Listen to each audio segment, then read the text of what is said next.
मैं Ahmad Mushtaq, creator of Halima foundation Kashmir.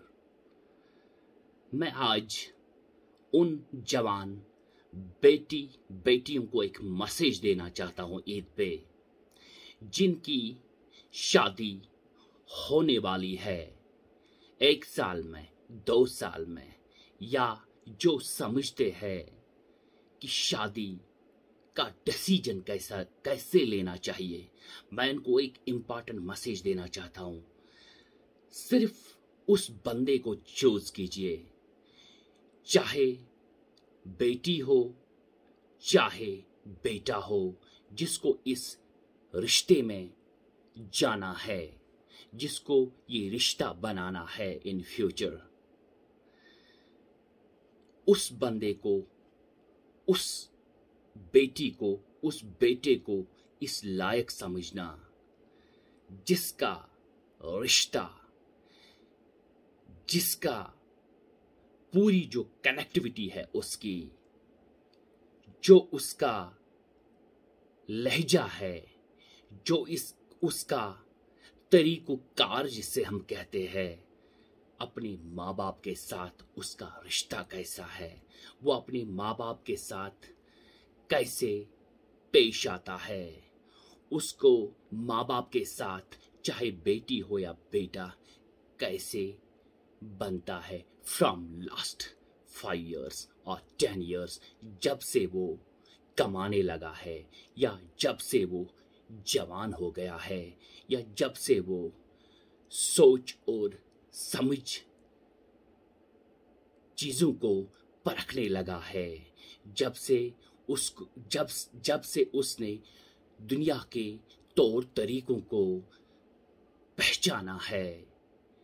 उस बंदे या बंदी को, बेटा या बेटी को आप सिलेक्ट करिए अपना लाइफ पार्टनर बनाने के लिए, जिसका रिश्ता अपने बाप के साथ बिल्कुल फिट हो। कोई गिला और शिकवा माँ बाप के बीच, कोई दूरी ना हो।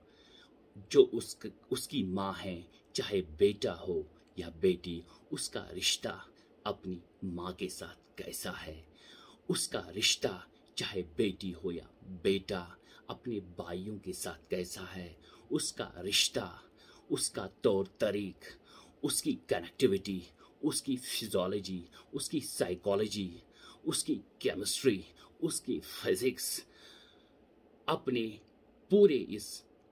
रिलेशनशिप के साथ, पहले पेरेंट्स के साथ, फिर भाइयों के साथ, फिर बहनों के साथ, फिर अपने रिश्तेदारों के साथ उसका रवैया कैसा है। अगर उसका रवैया इन रिश्तों में बिल्कुल 100% करेक्ट निकला, और मेरी ये सिग्नेचर करके सर्टिफिकेट ले लो, उस बंदे से शादी करो, चाहे वो बेटी हो चाहे वो बेटा हो। क्योंकि मैं ये बिल्कुल मानता हूँ, अपने तजुर्बे के हिसाब से, अपनी एक्सपीरियंस के हिसाब से, अपने जो रिसर्च फाइंडिंग्स हमारे हलीमा फाउंडेशन के मेंबरों ने आज तक इस पे सर्वे किया है कि रिश्ते हमारी सोसाइटी में ख़त्म क्यों हो रहे हैं, इसकी वजह क्या है। मैं उसके बुनियाद पे, उसके फाइंडिंग्स पे आपको ये बात बता रहा हूँ। जो अपने माँ बाप के साथ, जो अपने भाई के साथ, जो अपनी बहन के साथ, जो अपने बाप के रिश्तेदारों के साथ, जो अपनी माँ के रिश्तेदारों के साथ वफा नहीं कर सकता, वो तुम्हारा लाइफ पार्टनर बनने के काबिल नहीं है। क्योंकि जो अपनों के साथ वफा नहीं कर सकता, वो किसी दूसरे अजनबी के साथ वफा कर ही नहीं सकता। हो सकता है कि टाइमिंग आपको लग रहा है कि वो आपके साथ बहुत इंतहा शदीद मोहब्बत करता है।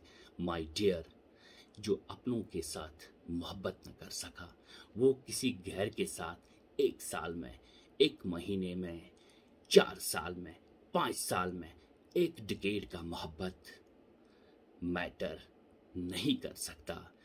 जिसने अपने पेरेंट्स के साथ कोई वफा ना किया, जिसने अपनी बाई के साथ कोई वफा ना किया, जिसने अपनी बहन के साथ, और जिस बहन ने अपनी बाई के साथ, और जिस बेटी ने अपनी माँ के साथ, और जिस बेटी ने अपने बाप के साथ वफा ना किया, जिस बेटी ने अपने बाप के रिलेशनशिप के साथ, जिस बेटी ने अपनी माँ के रिलेशनशिप के साथ वफा ना किया, वो बेटा या बेटी तुम्हारे साथ वफा नहीं कर सकता। हो सकता है कि मैंने आपको पहले भी कहा कि आपको लग रहा है कि वो आपसे बेइंतहा शदीद मोहब्बत करता है, या आप खूबसूरत हो। माय डियर फ्रेंड, शेक्सपियर ने कहा है, cruel hands of time destroy everything but nothing can destroy the time. ये जो खूबसूरती है ये रहने वाली नहीं है। या आपके पास पैसा होगा, पैसा रहने वाला नहीं है। टाइम कब इंसान को किस स्टेज में कब खड़ा करे ये इंसान को पता नहीं होता। कब गरीबी आए या कब गरीब अमीर बन जाए ये जिंदगी में इंसान प्रेडिक्ट नहीं कर सकता।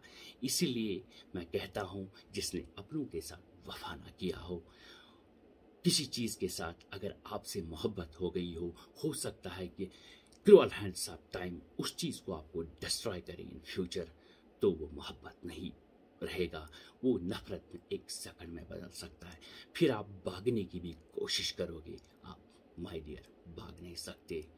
सो इन फ्यूचर शादी का डिसीजन उसके रिलेशनशिप के, जो उसके साथ अपनों के साथ रवैया है, उस बेसिस पे आप ये डिसीजन ले सकते हो। और मेरी गारंटी है वो डिसीजन आपका राइट डिसीजन होगा। Take care.